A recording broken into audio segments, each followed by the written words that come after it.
মনে আছে একবার বৃষ্টি নেমেছিল, একবার ডাউন ট্রেনের মতো বৃষ্টি এসে থেমেছিল আমাদের স্টেশনে। সারা দিন জল ডাকাতের মতো উৎপাত শুরু করে দিয়েছিল তারা। ছোটখাটো রাজনীতিকের মতো পাড়ায় পাড়ায় জুড়ে দিয়েছিল অথই স্লোগান। তবু কেউ আমাদের কাঁদা ভেঙে যায়নি মিটিংয়ে। থিয়েটার পণ্ড হলো এই বৃষ্টিতে।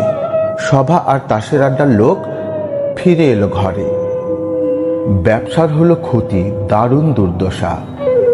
সারাদিন অমুক নিপাত যাক, অমুক জিন্দাবাদ, অমুকের ধ্বংস চাই বলে আর হাবিজাবি হলো না পাড়াটা। ভদ্র শান্ত কেবল কয়েকটি গাছ বেফাস নারীর মতো চুল ছাড়লো আঙিনায় হঠাৎ বাতাসে। আর পাশের বাড়িতে কোনো হারমোনিয়ামে শুধু উঠতি এক আগ্রহী গায়িকা স্বরচিত মেঘমালা গাইল 3 বার।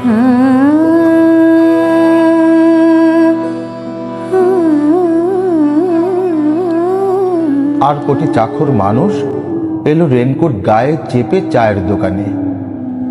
তাদের স্বভাব সিদ্ধ গলা থেকে শোনা গেল, কি করি বলুন দেখি, দাঁত পড়ে যাচ্ছে তবু মাইনেটা বাড়ছে না। ডাক্তারের কাছে যাই তবু শুধু বাড়ছেই, ক্রমাগত বাড়ছেই। হৃদরোগ, চোখের অসুখ। একজন বেরসিক তার মধ্যে বলে উঠল, বৃষ্টি মানে বুঝলেন তো, অযথায় যানবাহন, পয়সা খরচ। একজন বাতের রোগী গলা কাশল, ওহে ছোকরা, নুন চায়ে লেবুর টুকরোটা একটু বড় করে দিও। তাদের বিভিন্ন সব জীবনের খুঁটিনাটি, দুঃখবোধ, সমস্যায়। তবু সেদিন বৃষ্টিতে কিছু আসে যায়নি আমাদের, কেননা সেদিন সারাদিন বৃষ্টি পড়েছিল।